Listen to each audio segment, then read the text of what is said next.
Magandang umaga po sa ating lahat. Narito ang ating weather update para sa araw ng Huwebes, April 9, 2026.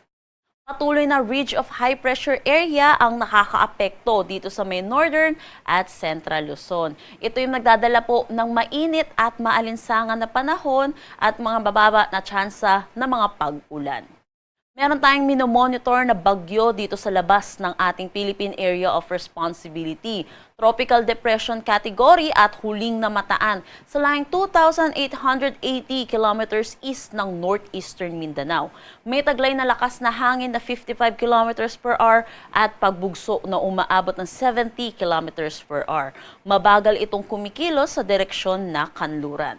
Para naman sa ating forecast track, posible itong pumasok ng ating PAR next week at hindi mababa naman po yung tsansa ng landfall scenario para dito sa bagyong ito. Pagpasok po niya ng PAR, ito ipapangalanan po nating Kaloy at sa kanyang direksyon, posible itong kumilos pahilaga kaya hindi din po talaga natin nakikita ang landfall scenario. Pero sa ngayon po, mataas pa po ang uncertainty dito sa track na itong bagyo pong ito. Posible din po ito mag-reach ng typhoon category kaya hindi rin natin inaalis ang posibilidad ng intensification into a super typhoon category. So ugaliin po natin tumutok sa updates ng Pag-asa, lalong-lalo na po dito sa ating binabantayan na bagyo. Para sa magiging panahon natin ngayong araw dito sa Luzon, inaasahan po natin buong Luzon ay makakaranas ng mainit at maalinsangan na panahon.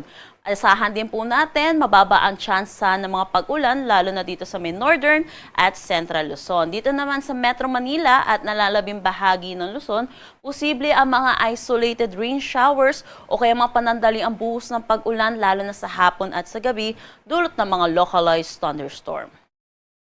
Agwat ng temperatura para sa Metro Manila, 22 to 34 degrees Celsius, Lawag, 24 to 33 degrees Celsius.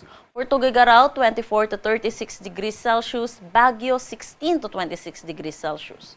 For Tagaytay, 21 to 32 degrees Celsius at Legazpi, 25 to 33 degrees Celsius. Gayon din dito sa may Palawan, buong Visayas at Mindanao, asahan din po natin ang mainit at maalinsangan na panahon. So posible rin po yung mga isolated rain showers o kaya mga localized thunderstorm lalo na po sa hapon at sa gabi.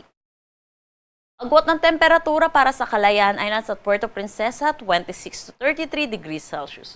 For Iloilo, 25 to 32 degrees Celsius. Cebu, 27 to 32 degrees Celsius. For Tacloban at Cagayan de Oro, 25 to 31 degrees Celsius.